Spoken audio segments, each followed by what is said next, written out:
ఓం నమ శివాయ. ఓం నమ శివాయ. జాయ కొండదేవత అంబవారు, జాయ కొండదేవి మహాశక్తి అంబవారు, జాయ కోయదేవత అంబవారు అనుకురు, జాయ సమ్మక్క సారలమ్మ. ప్రజలందరికీ నమస్కారము. 2025 జనవరి మాసం మిథున రాశి ఫలితాలు. ఈ మిథున రాశి వాళ్ళందరికీ ఆరోగ్యాలతో కుటుంబము మనశ్శాంతి చేయాల్సిన కార్యక్రమాలు అందరికీ బాగా ఉండాలని మనస్ఫూర్తిగా కోరుకుంటూ ఈ సంక్రాంతి శుభాకాంక్షలు అందరికీ. ఈ మిథున రాశి వాళ్ళకి మెయిన్గా ఆదాయంలో చూసుకుంటే 5, ఖర్చులు 5, రాజపూజిత 3, అవమానాలు 6. మరి ఇలా జాతక యోగంలో చూసుకుంటే మృగశిర నక్షత్రము, ఆరుద్ర నక్షత్రము కలిస్తేనే మిథున రాశి ఫలితాలు. ఈ మిథున రాశి వాళ్ళకి ఆలోచన విధానము, స్థాన బలము, పూజ బలము, యోగ బలము. మరి ఇలా జీవిత యోగంలో చూసుకుంటే ఎక్కడికి పోయినా కూడా చిన్న వయసు నుంచి కుటుంబాన్ని పోరాడుకుంటూ లక్ష్మీ కటాక్షంగా అనేది ఇలా మొగ లక్షణంలో కనబడుతుంది. కాబట్టి విద్యా విధానంలో చూసుకుంటే చాలా వరకు అభివృద్ధిగా యోగం అనేది చాలా వరకు బాగుంది. కానీ విద్యని సాధించాలన్న ఒక పట్టుదల అనేది వీళ్ళకి చాలా వరకు ఇలా మైండ్లో ఎక్కువగా ఉంటుంది. కాబట్టి విద్యారంగంలో చూసుకుంటే చాలా వరకు ఇబ్బందులు ఏం కనబడుతులేదు. ఆ విద్యా విధానంలో కూడా చాలా వరకు వీళ్ళకి అనుకున్నట్టుగా విద్యని కంప్లీట్ చేసి అనుకున్న ఉద్యోగాన్ని కంప్లీట్ చేసి దాన్ని సాధించే శక్తి ఆ భగవంతుడు వీళ్ళకి ఏదో ఒక రూపంలో అనేది ఇచ్చాడు. మరి వ్యాపార పరంగా ఉద్యోగ పరంగా చూసుకుంటే వీళ్ళకి అంత ఎదుగుదల అనేది లేకోకుండా అయిపోతుంది. వస్తుంటుంది పోతుంటుంది, వస్తుంటుంది పోతుంటుంది.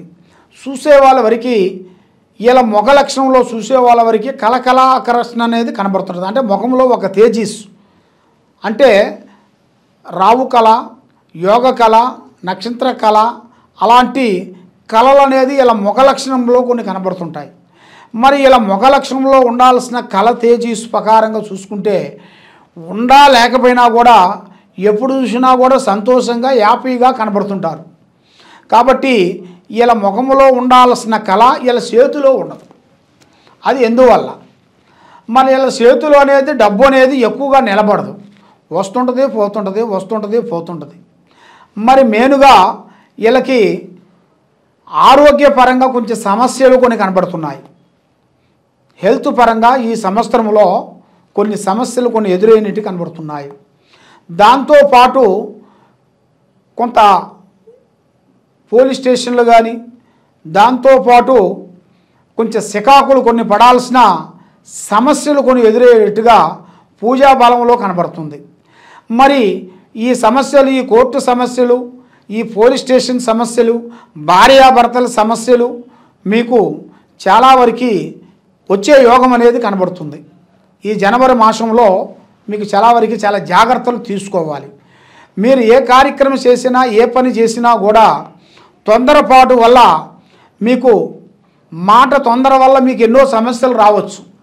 మీరు గబగబాన ఒక మాట మాట్లాడారనుకోండి, ఆ మాటలోనే ఇరక్కబోతారు. దానివల్ల ఆ సమస్యలు అనేది వచ్చి పడిపోతుంటాయి. దానివల్ల మీ కుటుంబంలో ఒకరికొకరికి మనశ్శాంతి లేకోకుండా ఉండటం, అన్నదమ్ములకు కానీ, భార్య భర్తలకు కానీ, అక్క చెల్లెళ్ళకు కానీ, అన్నదమ్ములకు కానీ ఒక మనశ్శాంతి లేకోకుండా ఉండటం, మానసికంగా ఇబ్బందులు కొన్ని ఎదురయ్యే మార్గాలు కొన్ని కనబడుతున్నాయి. కాబట్టి ఇలాంటి సమస్యలో మీరు ఉన్నారు కాబట్టి మీరు కొన్ని జాగ్రత్తలు కొన్ని తీసుకొని కొన్ని పూజా బలాలు అనేది కొన్ని చేయాలి. మీరు ఆ దైవ బలం అనేది మీకు చాలా ఇంపార్టెంటు. ఆ దైవ బలం అనేది మీకు చాలా చేసుకుంటేనే మీ కుటుంబము మీరు అభివృద్ధిగా అవుతారు. మీకు రావాల్సిన కొన్ని సమస్యలు వచ్చే చాలా సిక్కులు, ఆ సిక్కుల్లో నుంచి మీరు బయటపడాలి అంటే మీకు దైవ బలం అనేది ఎక్కువగా ఉండాలి. అందులో గురు బలం కూడా మీకు తగ్గింది. ఆ గురు బలం కూడా మీకు పెరగాలి అంటే మీరు ముఖ్యంగా మీరు పూజించాల్సిన మీ కులదేవుళ్ళు పూజాకరం చేయాలి. శనివారం రోజున వెంకటరమణ పూజకి వెళ్ళాలి. మంగళవారం రోజున ఆంజనేయ స్వామి గుడికి వెళ్ళాలి. అలాగా మనకి ఆదివారం రోజు అమ్మవారి గుడికి, సోమవారం రోజు శివయ్య గుడికి, మంగళవారం రోజు ఆంజనేయ స్వామి గుడికి, అలాగా మనకి ఒక్కొక్క రోజును బట్టి ఒక్కొక్క దేవస్థానం అనేది మీరు తిరగాల్సి వస్తుంది. వారం రోజులు 7 దేవస్థానాల దగ్గర మీరు తిరిగి రావాలి. ఆ 7 దేవస్థానాల్లో మీరు తిరిగి వస్తే మీకు గురుబలం అనేది పెరుగుతుంది. గురుబలం తగ్గిన దానివల్ల మీ ముఖం చూసిన వాళ్ళు మీకు విశ్వాసం లేకోకుండా మీ ముఖం చూడగానే కెక్క వంటం, మిమ్మల్ని చూడగానే వాళ్ళు అసహించుకోవటం, మిమ్మల్ని చూడగానే కోపంగా మాట్లాడటం. మీరు పోయారనుకోండి గంట అయ్యే పని 3-4 గంటలు లేట్ అయిపోతుంది. అదే వేరే వాళ్ళు పోయారనుకోండి గంటలు అయిపోతా పని. మీరు పోయారనుకోండి 3 గంటలు 4 గంటలు పడుతుంది. అది ఎందువల్ల నీకు ఆ రావు బలము ఆ గురు బలం తగ్గిన దాని వలన మీకు ఏ కార్యక్రమం చేసినా కూడా ముందుకు రాకోకుండా కొన్ని సమస్యలతో మీరు సతమతం అవుతున్నారు. కాబట్టి ఈ రాశి వాళ్ళకి మెయిన్గా వ్యవసాయదారులకి మంచి శుభ ఫలితాలు రాబోతున్నాయి. వ్యవసాయంలో కూడా వీళ్ళు ఊహించింది కాకోకుండా ఇంకా ఎక్కువగా అభివృద్ధిగా రావాల్సిన దాంట్లో రాబోతుంది. మరి వాళ్ళు చేసిన రుణ మాఫీలు కూడా కొన్ని మాఫీ అవుతాయి. మరి దాంట్లో కూడా రావాల్సిన పంటలో కూడా వాళ్ళకి ఊహించిన విధం ప్రకారంగా ఆ పంట వాళ్ళకి చేతికి చిక్కుతుంది. కాబట్టి దాంట్లో ఎలాంటి ఇబ్బందులు అనేవి లేదు. కాబట్టి ఈ రియల్ ఎస్టేట్ చేసే వాళ్ళకి కానీ, దాంతోపాటు ఈ సినీ ఫీల్డ్ కానీ, రాజకీయ ఫలితంలో ఉండవలసిన వాళ్ళకి కానీ, ఈ యూట్యూబ్ రంగాల్లో కానీ, లేకపోతే మన సీరియళ్ళు టీవీ సీరియల్లో ఉండవలసిన వాళ్ళకి కానీ కొన్ని అనుకూలంగా లేవు టైం. ఎందువల్ల అంటే వాళ్ళ మీద కొన్ని సమస్యలు కొన్ని వచ్చే మార్గాలు కొన్ని కనబడుతున్నాయి. లేనిపోయిన సమస్యలు, కోర్టు దాకా వెళ్ళాల్సినవి, లేనిపోయిన సమస్యలు, పక్కన ఉండవలసిన వాళ్ళే మనకి రివర్స్ కావటం, ఇంట్లో ఉండవలసిన వాళ్ళే అన్నదమ్ముల నుంచి కొన్ని సమస్యలు రావటం, కొడుకుల నుంచి కొన్ని సమస్యలు రావటం, తర్వాత కుటుంబంలో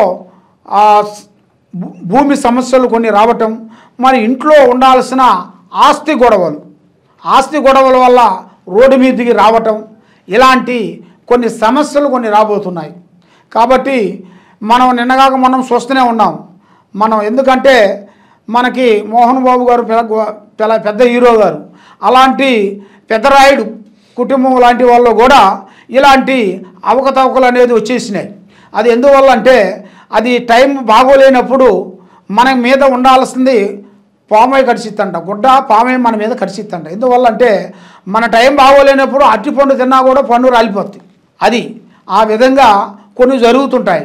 కాబట్టి ఇలాంటి కొన్ని సమస్యలు ఈ రాశి వాళ్ళకి కనబడుతున్నాయి. కాబట్టి కొన్ని జాగ్రత్తలు మీరు తీసుకునేట్టుగైతే మీ కుటుంబం గురించి, మీ వ్యాపారాల గురించి, మీరు చేసే పనుల గురించి, మీరు ఏ కార్యక్రమాలు చేయాలనుకున్నా కూడా మీరు కొన్ని జాగ్రత్తలు మీరు కొన్ని పాటించినట్టుగైతే మీకు చాలా విధానాలుగా అభివృద్ధికి వచ్చే మార్గాలు మీకు కనబడుతున్నాయి. కాబట్టి మీరు ఎక్కడెక్కడో పోయి జ్యోతిష్యం చెప్పించుకొని ఎక్కడెక్కడో కొన్ని పూజలు చేయించుకొని మీకు ఏమీ కాకోకుండా సతమతం అయిపోతున్నారా? మీకు తప్పకుండా ఈ కింద ఉండాల్సిన నెంబర్కి మమ్మల్ని సంప్రదించినట్టుగైతే మీ పేరుని బట్టి, మీ సమయాన్ని బట్టి, మీ జాతకాన్ని బట్టి, మీ స్థితిగతులను బట్టి, మీ యోగాన్ని బట్టి ఎలా ఉందో అనేది మీ కుటుంబంలో జాతక చక్రం వేసి మేము చూసి చెప్పగలుగుతాం. ఎలాంటి సమస్య ఉన్నా కూడా దానికి పరిష్కారం అనేది ఉంటుంది. ఓం నమః శివాయ. సర్వే జనా సుఖినో భవంతు.